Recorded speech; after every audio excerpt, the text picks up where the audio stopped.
hindi man lang niya ako nakilala. Tuluyan niya na akong kinalimutan. Papasok na ako.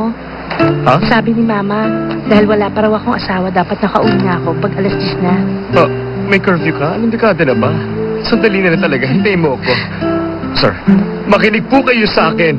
Alam nyo, epekto lang po yan ang pagkagulat nyo. Matagal yung hindi nakita yung snail, kaya akala nyo bigla siyang gumanda. Ganito ang dapat yung gawin.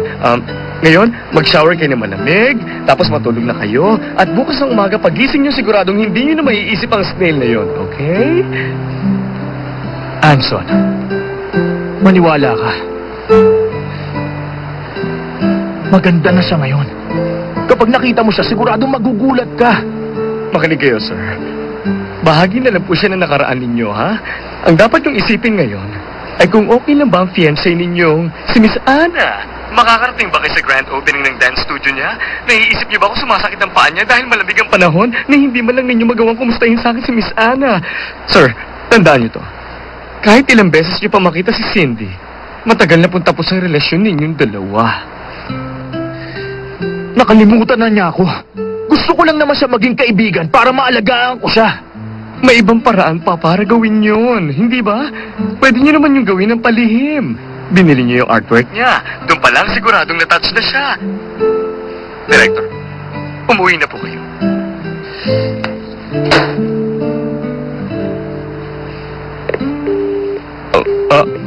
Sir? Ang tigas ng ulo niyo. Ayaw niyo makinig sa akin. May ex-wife ka, may fiancé ka. Alam mo, yung boss ko na yon.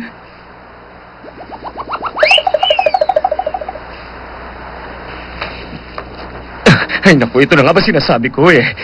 Bigla ka nalang umalis. Akala mo ha, okay lang. At least meron akong mabait na director. Ay.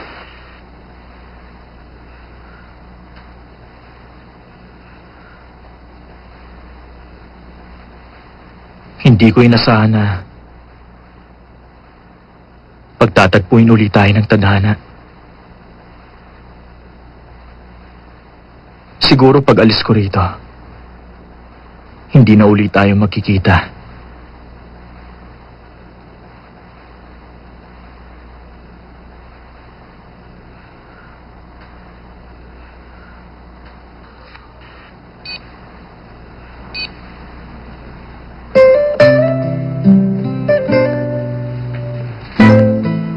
Umalis ka sa Taiwan noon nang umiiyak.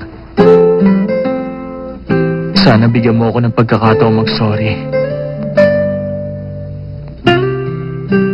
Pangako, pag alis ko rito, hindi na uli kita guguluhin.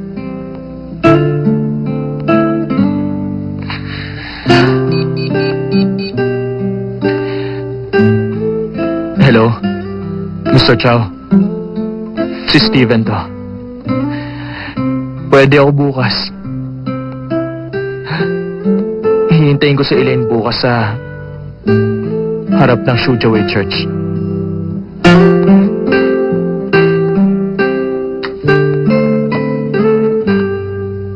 My love, so sweet kapag kasama.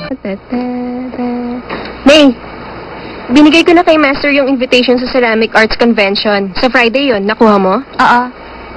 Teka Elaine. Bakit parang sobrang saya mo yata ngayon? Oo nga. Nakanta-kanta ka pa.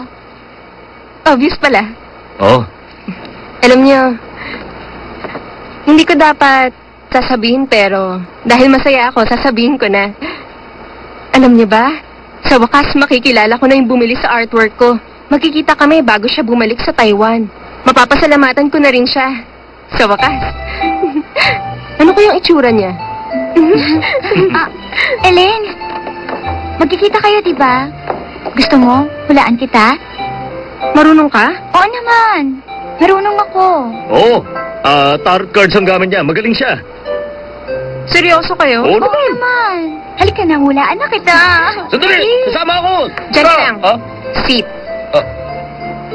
Sit. Sit.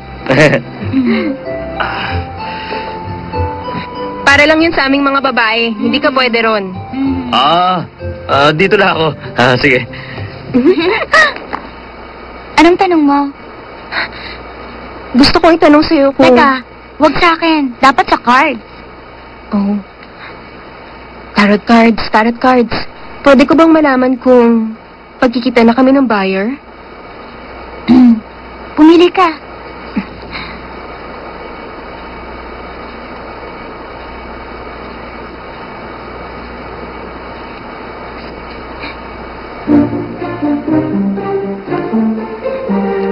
Hindi ko pa rin siya makikita. Hindi. Kabaliktaran. Ibig sabihin ng Devil's Card, hindi maiiwasang pangyayari. Ibig sabihin merong kakaibang atraksyon sa pagitan niyong dalawa. Magkikita kayo. Ganun ba? Ayon pa sa card na to, gusto niyo talagang makita ang isa't isa. Pero natatakot kayong mangyari yun. Siguro may malaking bagay na nakakasagabal. Hindi ba oras pa ng trabaho ngayon? Nagpahula si Elaine. Uy, na kayo. Wala ka rin naman sa trabaho mo ah. Nandito ako para sabihin ng magandang balita. Katatawag lang ni Mr. Chow. Gusto ka raw makita ng buyer. 12:00 ng tanghali. Dun sa harap ng Shu Jiawei Church. Talaga? Nagkatotoo? Sorry, sir. Sige po.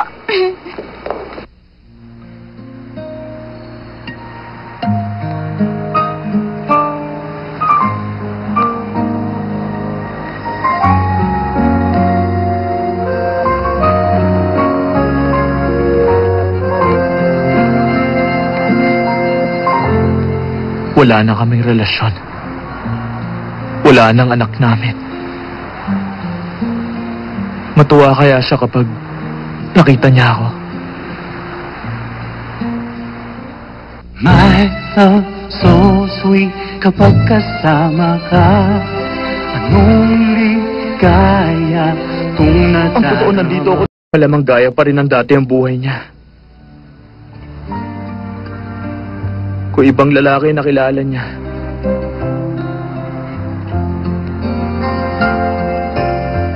Hindi siguro siya umiyak at nagdusa. Masaya siguro siya.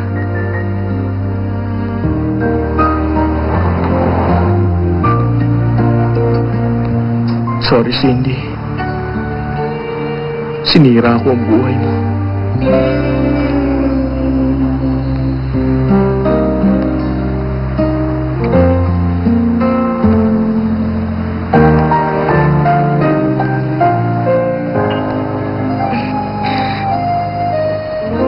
Pwede bang bilisan nyo? Pakibilisan ang pagdadrive. Pasensya na po, ma'am. Medyo traffic po kasi. Sige, salamat.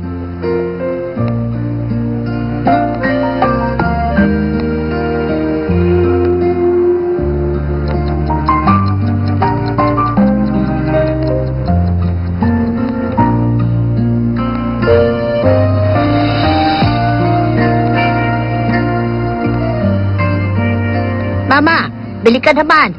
Tumubo at lumaki ang bawat halaman dahil sa sikat ng araw. At lahat ng bulaklak ipinagkaloob sa atin ng langit. Pero hindi po sapat ang mga bulaklak para patawarin niya ako. Gusto ko pong bumawi. Pero hindi ko alam kung paano ko gagawin niya. Ba't hindi ka humingi ng tawad sa kanya? Ayaw niya ako makita kaya imposible po yan. Buti pa yung buyer ng artwork gusto niya makita. Kung alam niyang ako yon, madidismaya po siya. O, sa'yo na lang ito. Simbolo ng katapangan ng novel world. Laban! Naniniwala ako na plano ng Diyos na magkita kayo sa harap nitong simbahan. Gusto siguro niya maayos niyo na kung ano man ang problema niyo. Kung ano man ang maging desisyon niyo, sana pagpalain kayo ng Diyos.